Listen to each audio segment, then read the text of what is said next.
Welcome to Restore My Song, a space to be encouraged by two friends who love Jesus and see His purpose in all things, even pain. Every episode you'll hear real stories from real people who asked, "How am I going to make it through this?" and found God's redemption. Here's your hosts, Joia Hyde and Reynold.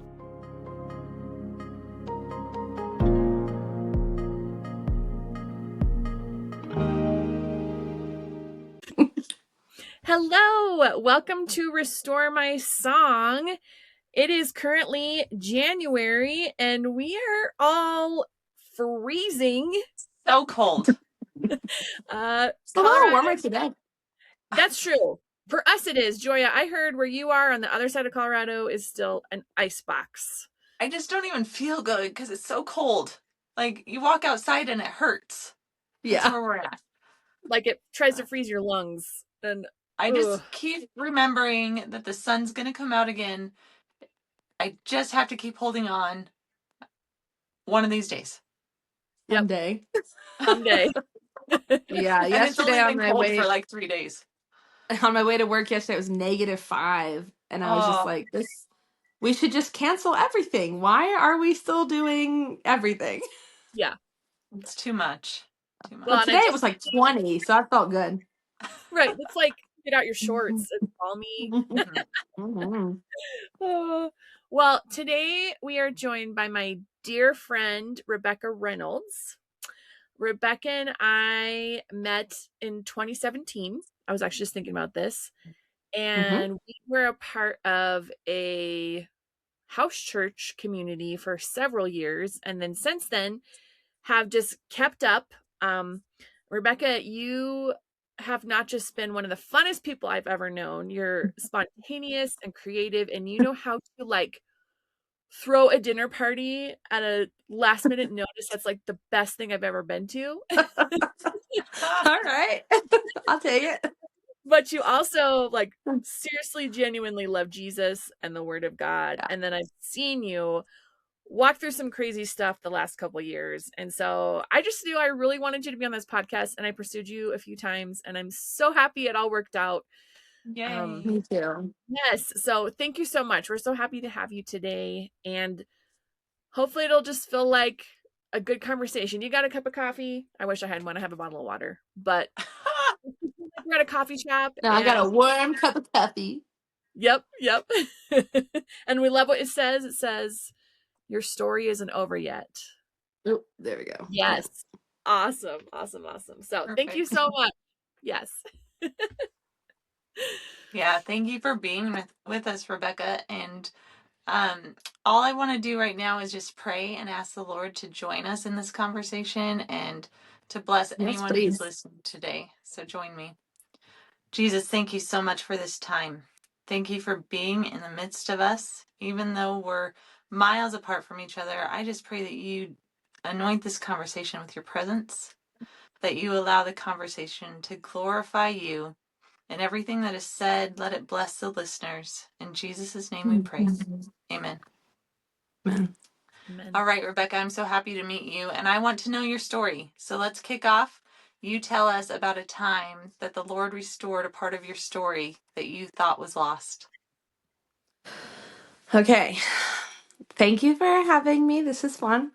When Rhema first talked to me about this, I of course followed up with like 17 questions. And it was like, tell me exactly what you want. And that question, she posed that question to me earlier, and I've been thinking about it for 2 months now. And the narrowing down is so difficult. Maybe not like the second half of that I had like given up hope on something maybe, but that there are so many stories I could tell about how God has restored, renewed, made new the things in my life. And as we've been chatting, this conversation keeps coming into my mind that I had with some other really dear friends of ours, the Shorts, Matt and Larissa. And this was like the summer that I moved to Colorado, which was 2017 when I met you, Rhema. And maybe a few months later, I guess, actually. So it was probably the fall, winter. And I just expressed this frustration, sadness. I don't know exactly what all I was feeling. I was feeling a lot of things, of just like, I had been through some stuff, and we can get into what that was. And I just felt like my time had been taken away. Like I lost so much time that didn't feel really like a good use of my time. It felt like, I mean, there were just a lot of factors in that feeling of like, I mean, for one, you know, I was a woman in my 30s. I felt my biological clock ticking away, and I'm just like doing nothing for about a year. I did very little. I even didn't work very much. And then just like having just come to Colorado, I was like learning to longboard, and I wanted to go on all the hikes and just do things. And it was just the season of my life where it was an absolute no, you can't go do those things. And it felt really unfair, which is, I think, a pretty common, if you haven't felt that before, you're lying. You know, like sometimes we just, it's really easy to look at God and be like, well, that's not how I think it should go, you know? And I was sitting and just kind of expressing all of that to Matt and Larissa, and Matt said something so, just so confidently. He said, well, that's okay, because God will restore this time to you. And I kind of went, okay. Like, he doesn't have to. I could just lose a year and God would still be a sovereign God and a good God even, you know. But he said, no, he will. That is what God does. That's his, I know that about him. That's his character. He'll restore.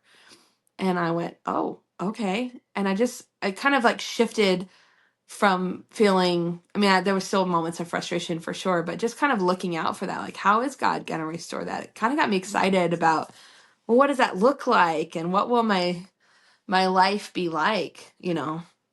And that, I don't know, I guess I hadn't, he was so confident. That's what it was. It wasn't like he told me something I didn't know. I had been serving the Lord for a really long time, but he was just so confident. No, God's going to restore this time. And I just started looking for ways that he would. And boy, did he. I mean, it's been so fun to see a lot of things. And there are still things in my life that I feel like I'm a little late to the game. But I go back to that conversation a lot and think, well, if God's restoring the time, then I guess it doesn't matter so much. It's his timeline, not mine, you know. Yeah.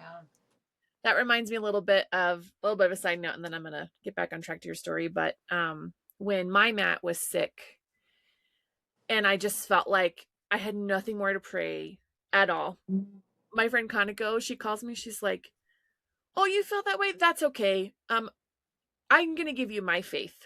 Mm-hmm. I was like, what?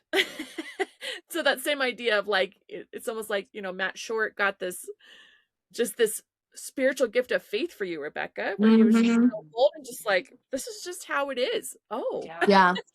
and it's true. Yeah, I definitely felt like that. I needed someone to step in and be like, well, here's my faith. Yep. Like, I know you don't have any anymore. Yeah. So tell us about like what caused you to be sidelined Okay. here when you moved here. And that was also that, oh gosh, that was such an important, having Matt in my life. I could tell long stories about how it ended up there. But Yeah. the way that God just seamlessly like placed me in community when I first arrived in Colorado, and I just felt so strongly I to pursue that specific community too. I needed y'all. I didn't know how bad. And it just worked out so beautifully to have people. I needed people. And that was the only way that was going to happen, was just, I mean, it just, again, that's a very long story, but it just feels miraculous that even my first weeks in Colorado, I spent time with these people, and then I had this great need just a few weeks later, and was like, I guess I'll just call Tara and see like if she can spread the word, like it just felt like the right thing to do. And I never felt weird, to engage to have great need and engage in that way with people I didn't know very well, just because I did feel like the Lord kind of put us all together. So I had been in Colorado 8 weeks, I think. And I was living with my brother until I had found a little house I wanted to rent, and it wasn't yet available. So I had lived with my brother for like a month and a half. And the day that or I guess maybe 2 months, anyway, it doesn't matter. The day that I moved into my house, we packed everything up.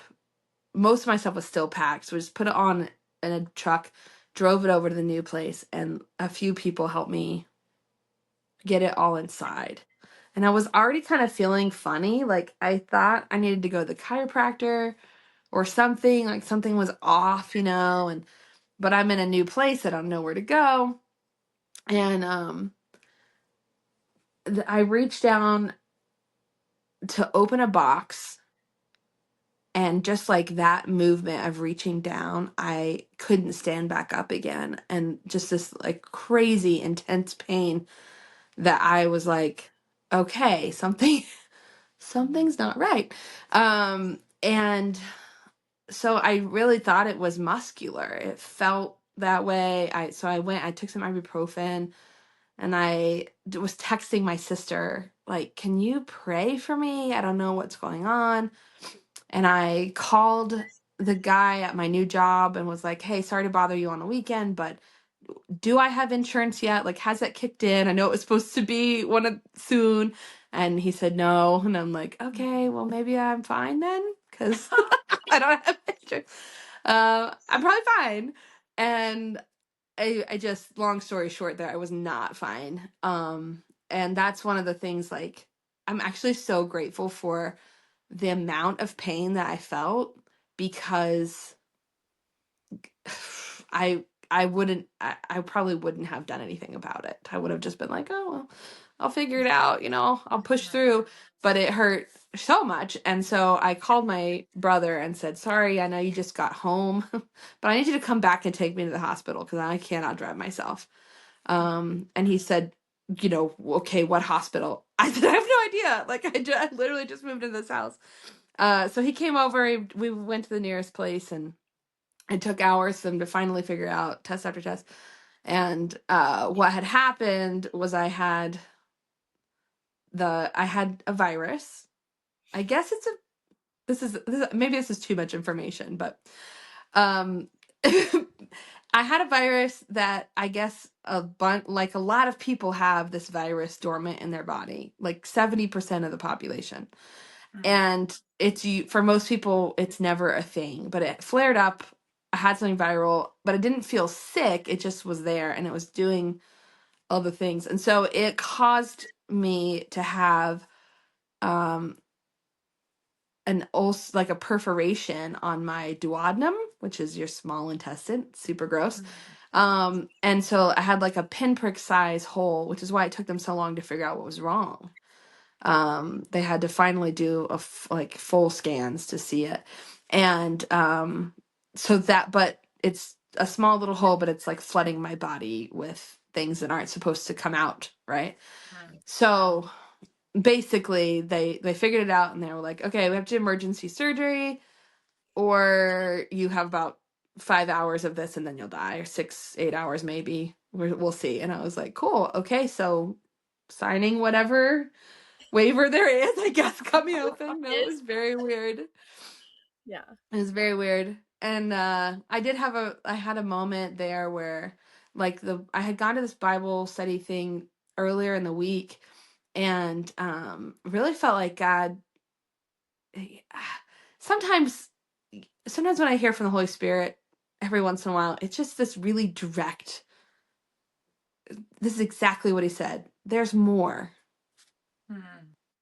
And I was like, more what? Like, what do you want? You know, and I remember praying, whatever it is, I want it, because it's just, if it's from you, I want it. So more what? And in that moment, I'm laying in the hospital bed, and I was like, oh, more. This is not the more I wanted. You know, like, what do you mean? Do you mean more life? Do you mean more because I'm going to heaven? Like, what's the deal? And I told my brother, I hope I have one of those experiences, you know, like where I go to heaven and like see it and then come back. Which, after, I know we've talked about this, Rhema, I'm actually super glad I didn't, because I feel like I would be really dissatisfied with everything. But anyway, so I did the surgery, and I didn't die. Here I am. I was in the hospital for 6 days, and then I went and stayed at my brother's for another week. And after like 4 or 5 days, I could walk around, but they said for 6 months, you can't do any strenuous activity, maybe a year. And for like the first 2 months or something, I couldn't pick up anything heavier than a milk carton, because they cut my abdomen. Like, there's a 6-inch incision there. I had 21 staples up my abdomen. And so you don't know what all is in your core is controlling your body until you can't do everything. So it dramatically shifted my life from being a very active, even somewhat fit person, to I literally couldn't sit up without help. So I learned a lot of things about how to roll out of bed, and I still do it some mornings. You know, I'm really tired, I don't want to sit up. You know all the tricks. The ninja Right, tricks. it's fine. I watched a lot of TV, and I slept a ton, and it was just a really interesting. It's probably the season of my life that I look back on with the most like, ugh, but also one of those seasons I'm the most grateful for, because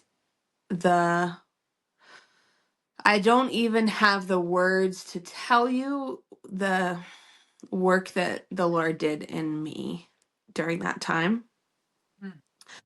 I don't know if I could point to any evidence of it that anyone else could know, but I know that I always say my inner landscape was drastically changed. And silence and solitude were not just like a spiritual discipline. They were a spiritual discipline, but it was kind of thrust upon me. You know, you will experience this. Yeah. Because I was sleeping odd hours, and sometimes I would be up in the night for 3-4 hours, but I couldn't do anything. Like, I would pace a little bit. I would paint sometimes. I had this great big green chair, and I would just go sit in my green chair and read or pray, or just sit in silence and just look at the moon through the window, or whatever it was, you know. And it suddenly felt like, I don't know, there's definitely a part of me that felt like, man, I am wasting time, you know, just wasting away by myself, doing nothing. And obviously, from the beginning of the story, I hated it some. It drove me crazy. But there were other moments where it just felt like, not like, oh, this is so fun, but this is just me doing life, you know, and this is enough, I think, was kind of a surprising thing for me. I'm not contributing anything to anyone. I'm not like achieving a goal, and that's enough. It doesn't matter. This is still enough, you know, to just sit and to exist, and to be in the presence of God is enough. So. Well, and you are, right? I mean, you have lots of schooling under your belt. You teach English. you are so multifaceted and passionate in all you do. And since I've, knowing you after you recover from this, like seeing how much you love to go and do all the things, I'm like, yeah, that would be such a crazy lesson to have to sit through, but so beautiful. I love that. Like, we are so conditioned in our current culture to Mm-hmm. only find worth by doing. Yeah. Right. Yeah.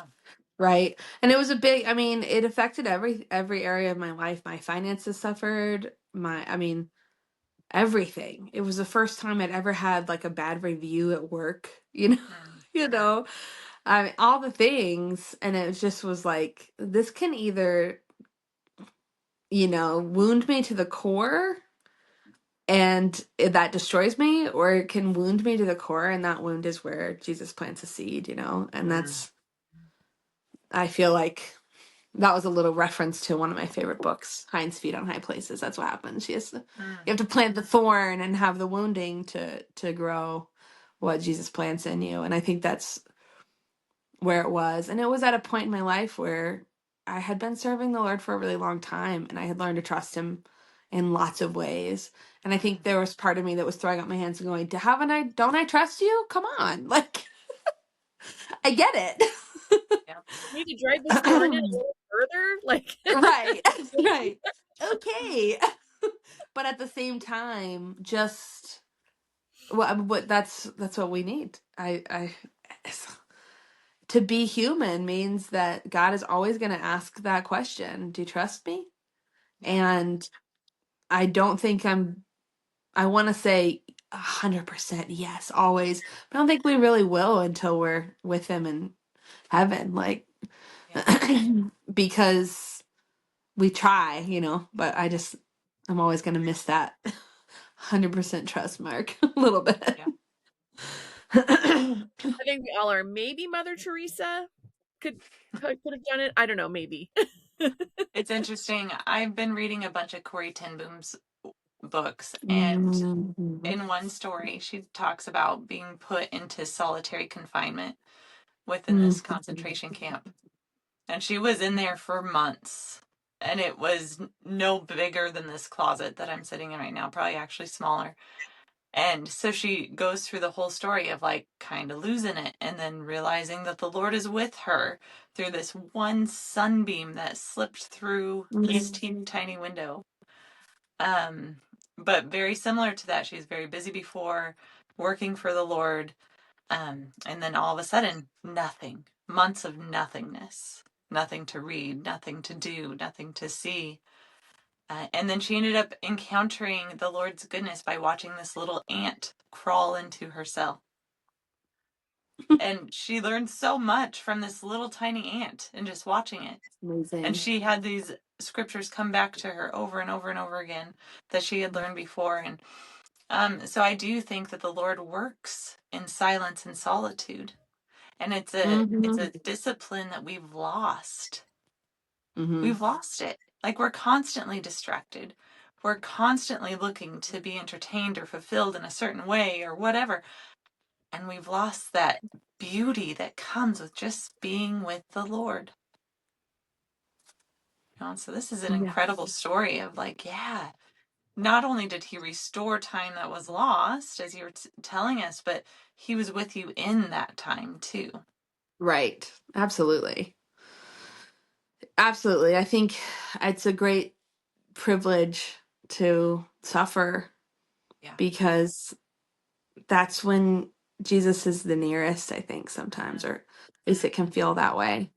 And like it's a part of life. Like, I'm gonna suffer no matter what. I want to suffer with Jesus in my closet, Mm-hmm. Mm-hmm. however that ends up. I'm no Corey ten Boom. That's a whole other level, you know. It's a whole other Yes, level. but it's the same God, right? Like, it's the It's same the God that same works the same God. That's way. right. That's right. And he's so gracious to teach us Mm-hmm. and speak to us in ways that make sense to us. Someone Yes. else seeing an ant might not have had the same, Right. reaction that she did, but it Right. mattered a lot to her. One of my favorite things about the house I lived in during that time was I had a second living space, which it was a tiny house. So having a second living space was wild. Um, and I loved having a space that there was no TV or anything. And I like, who am I going to talk to in the middle of the night? So there was none of that.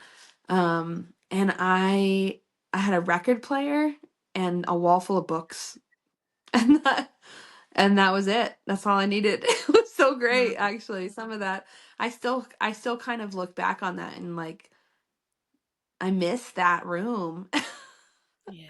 a Yep. little bit. Yeah. I don't miss that chair. I loved that chair. It was amazing. It was so big and so comfortable. I loved it. And I moved it from like 3 different places, and it was I I didn't move it. Thank you, Jesse Vaught, and everybody else who moved that chair for me 3 times. Um, it was the worst. Everyone was like, "Do you just want to sell this chair?" How But about this? Can we sell it now? right, but I did finally, when I moved to my current place, I did sell it because um I a whole other story. I actually almost died one other time 3 years later, almost exactly 3 years later, and that was such an interesting thing that happened, because it shouldn't have been a close encounter, and just everything went wrong. And not everything, but a lot of things went wrong, and it just became this whole thing. Anyway, so I recovered in that chair again. And after that, I was like, all I can think about with this chair is how sick I am in that. Like, that chair just reminds me of being sick and like alone. And I just get rid of it. So I bought this one instead that I'm sitting in now. Uh, There's something about changing your surroundings sometimes. it helped. Yeah. It can really help. Yeah. That's actually that was another moment. Matt Short again. He's been in some of my big moments, you know? He, I had so 3 years later, I had a gallbladder attack, which is super painful, but not like life threatening in the same ways. I mean, if you let it go, it is. So I call Matt and Larissa. We were supposed to actually meet for house church at their house. And I was like, one of you needs to come and get me. Again, I'm not driving myself to the hospital. And they were my closest neighbors. And so Matt came and picked me up. And I'm in the car, and I like had this moment of just like, you know, I'm thinking it through. Okay, I'm going to the hospital again. And that's okay. It doesn't mean that things are going to be the same way, you know, just kind of talking myself down internally. And then finally, it just like bubbled up. And I was in absolute panic. I'm like, Matt, I can't do this again, you know? And I'm telling him all the things like, I'm gonna, um, like, it's gonna be expensive, and I'm gonna have to miss work, and I'm gonna this and this and this. And like, I can't do it. I can't do it. I can't do it. And Matt's just like, okay, it's gonna be okay. Like, whatever. And then I said aloud, God, I thought you loved me. And in that moment, like immediately, I just felt this like check in my spirit of, you don't get to say that to God, Rebecca. Because even in the moment, it felt like, are you kidding me? You know, like, it's not fair, you know, that moment. But it just very quickly shifted in my mind, and it was like, that's not the truth. That's not the truth. That's not the truth. And so I said, Matt, I'm so sorry. I need to confess that, like, he's going, it's okay. I'm pretty sure God, you can say whatever you want. I'm like, no, it's not okay. It's not okay to ever say that. Because for me, we had that conversation, you know. It wasn't that I thought God was going to be mad at me or something, but I felt like I want to just confess and say right now aloud, whatever God has planned for this next season of my life, I want it. If there's whatever the more is, I want it, because he's got me. And I just was like, I gotta repent from that, that mindset. But it's so easy to creep back Yeah. into that. And God's like, haven't we been here, done this? Don't you know? I'm like, yeah, I guess. Yep. Yeah. Yeah. So that actually Oftentimes ended up being a longer recovery than I wanted uh, to. So oftentimes I think, wouldn't it be nice if we could just learn a lesson and then be done? Like, that's great. We did it. We checked that off our list. yeah. But those lessons, they keep coming back, don't they? Time and time Mhm. again. And we keep growing and stretching and learning and growing and Yeah. stretching and learning. And I, like you said earlier, I think that will continue on until the day that we're at home with the Lord. Yeah, absolutely. Oh. Yeah. And I mean, I did a full year of therapy after that because I was like, my reaction was so like visceral. Like, this is a similar kind of pain. Like, I know I won't do it. Um, yeah, so that was also something I was really grateful for, that I was able to do that and just talk to someone, and another believer especially, about what that was like, and kind of help me break some of the cycles. It's still tender. Like, it doesn't make me sad to talk about it, it doesn't make me scared to talk about it, but I still have like a little tear going, just because it's like, that really hurt. Both physically and emotionally, that really hurt, and I don't want to go there. Yeah. Yeah. But I mean, I guess to answer the question, how has God restored that time? So many things. um and God is so good to bring things to us to when we need them, Yeah. and not when we want them. Yep. And I don't say that lightly, or like I know sometimes that kind of thing can sound really cliche, or just like some sort of, not just something people say, Yeah. but I have experienced the goodness of God in getting what I need when I need it, and not what I want when I want it. And I'm grateful for that. Um, yeah, and just to, I don't know, like it's mysterious even to me now. If you had told me in 2017 it's going to be 8 years until the things that are happening in my life now are happening, I would have probably been pretty pissed. Like, Yeah. Yeah. I don't think I would have been felt peaceful about it at all. But the Lord knows that's why He doesn't tell us our whole story right up front, right? Because Yeah. then Well, we'd to just be say, like, all right, embracing myself for what's coming. yeah, we are moving to Colorado. I feel like God's saying, like, this is a fresh start. And it's like an 8-year fresh Right. start. Yeah. Yeah. In some ways, yes. I mean, there's been so much goodness in those 8 years too. It's not like life has just been so hard. It's been super formational in ways I didn't expect. Because I left a community in Oklahoma when I moved here that was very formational, and I felt like I learned so much about myself and about just the character of God and church and all the things. And sorry, I'm getting distracted by my crazy hair. It's like flying everywhere. Um and I really, not like self-satisfied or like, oh, I've arrived, but I was surprised how much more formation has happened in the last 8 years. Which, I mean, I'm 42, almost 43, and I kind of still feel like God's just like laying a foundation. I'm like, ooh, what's coming next? Maybe that's life. I don't know. Yeah. give us some specifics of how community has been formational for you, and maybe even by formational?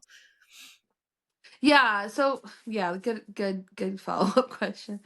Gosh, so, thank you. Bring me back, Professor, because sometimes I'm such a mystic. I'm just like, You're doing awesome. But I was like, I okay, genuinely thanks, want to thanks. know. I'm like Yeah. intrigued. So, Yeah, so I think when I say formational, I mean the work that God does, and sometimes we do work too. But it's mostly him that God does to form us into the people that he has called us to be so that we can walk out our daily lives as true followers of Christ. Mm.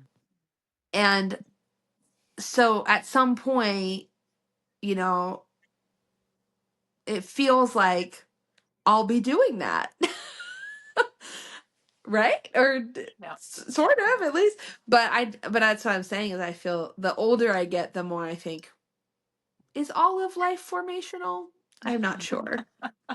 So we don't have to get into the philosophy of that, but that's kind of what I'm thinking. So yeah, so formational. So for instance, I when I left Tulsa, good old Tulsa, Oklahoma, you've been there.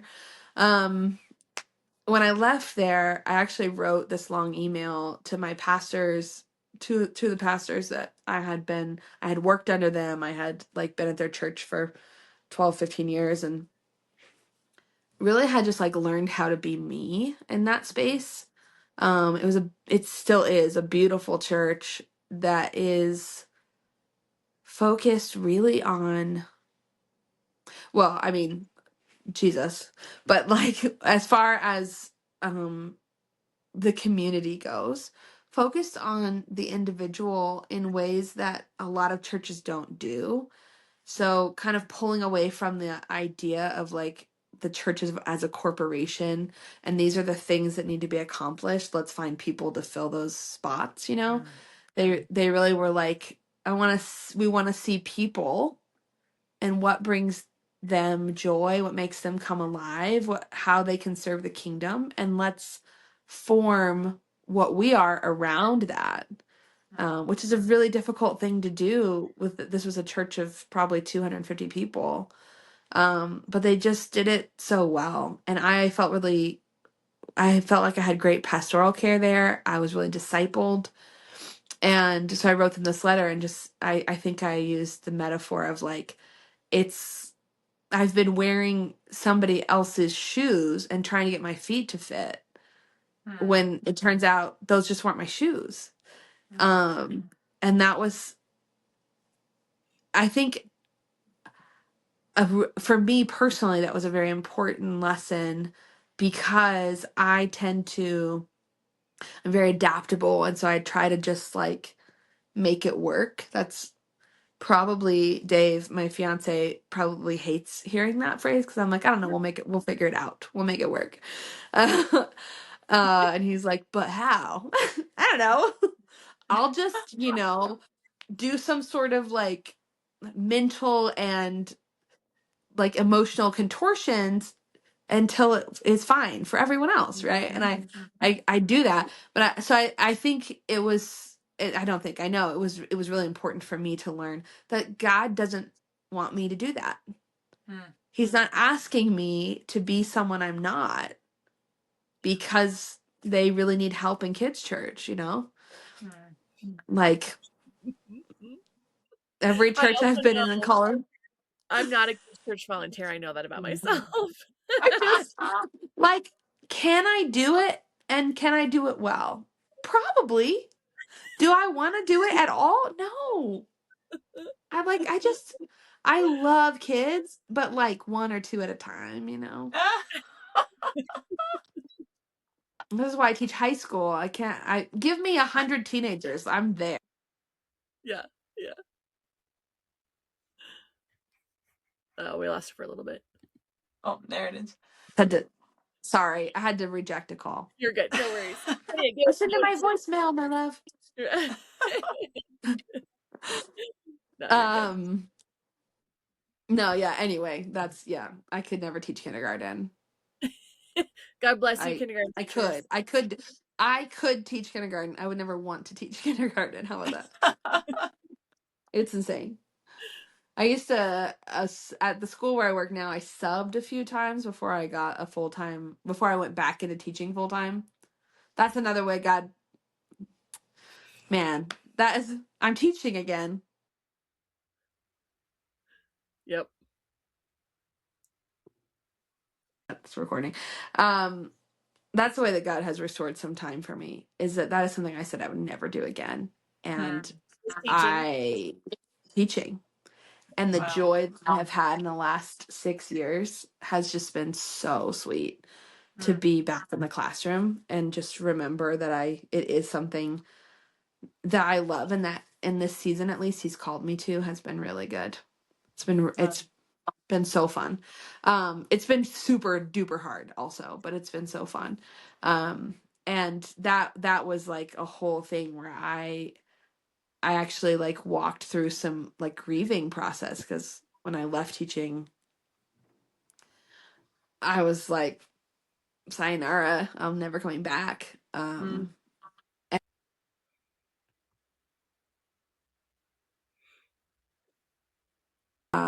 Required me to like look back and grieve the thing. Like, why did I feel so strong I didn't want to go back? Well, there was some, trauma there. Little T trauma is what my therapist would say. Like, not like big life trauma, but enough of that build up where I was just like, so to find myself back in the classroom has been really amazing. And so that's a big thing. But anyway, before I went back full time, I subbed just to kind of see if I wanted to. And I did it a couple of times in kindergarten, first grade classes, and the plans that they left for the sub were every 10 minutes, and I just thought, I can't live like this. How do you do this every day? I'm like, thank God. I have three preps, and I already feel like, oh wait, which class am I teaching right now? Like, yes. That's so funny. yeah, I can't imagine that kind of the brain power. So, But what a good reminder that God designed us all so uniquely, and yet he loves us all so fully, to know our own giftings, to know where he wants us and where he needs us. And we're one body with lots of parts, right? So yeah, we all have to work together, but in our own giftings. right. So understand. Yeah, absolutely. So let me ask you our famous last question here. If you could go back to the beginning, before any health problems, anything like that, what would you tell yourself?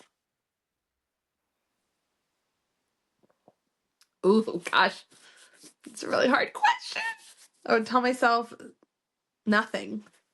I don't think I would tell myself anything, because I needed to go through it to learn it. I don't think I could. I don't think I could have told myself like, it's gonna be okay, or it'll be worth it, or whatever. And I would have been like, okay, great. I don't think it would have really mattered. So I say nothing. I would tell myself nothing. That's awesome. That's the first time anyone's ever said that. That's so cool.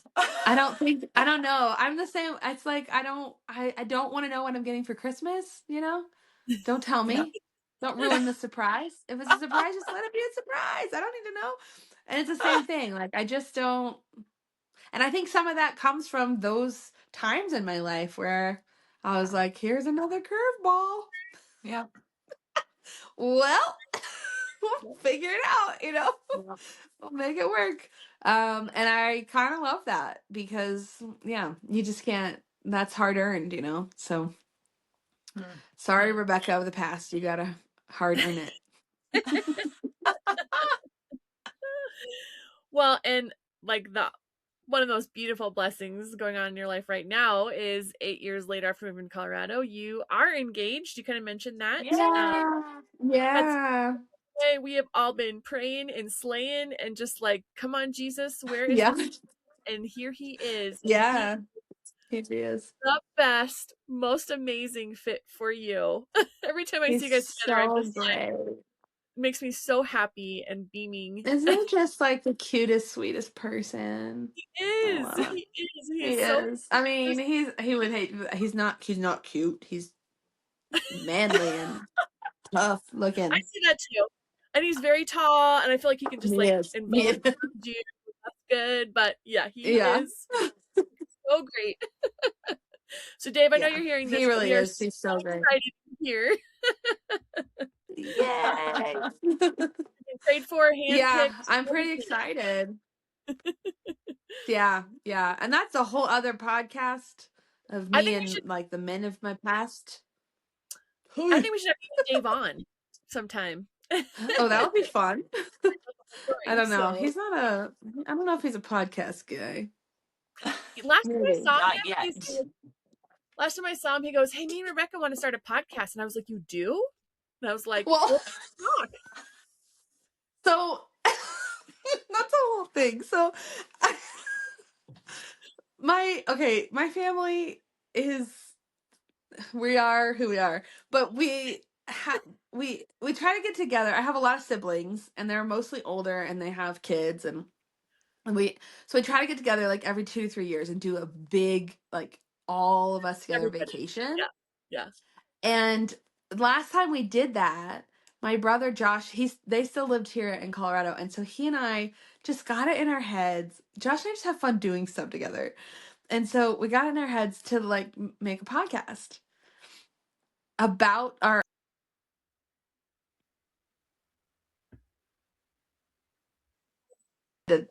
okay.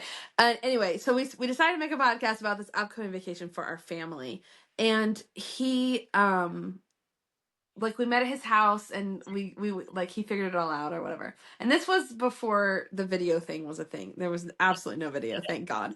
But we did. This is like 4 or 5. Okay, so people were doing it, but we weren't. Anyway, and we just once a week for like I think we have 7 episodes of like leading up to our family vacation, and they're absolutely ridiculous. And they're just Josh and I laughed so hard making them and just had so much fun being creative and weird. And then we forced our family to listen to them, and that's it. Like no one else has ever heard it.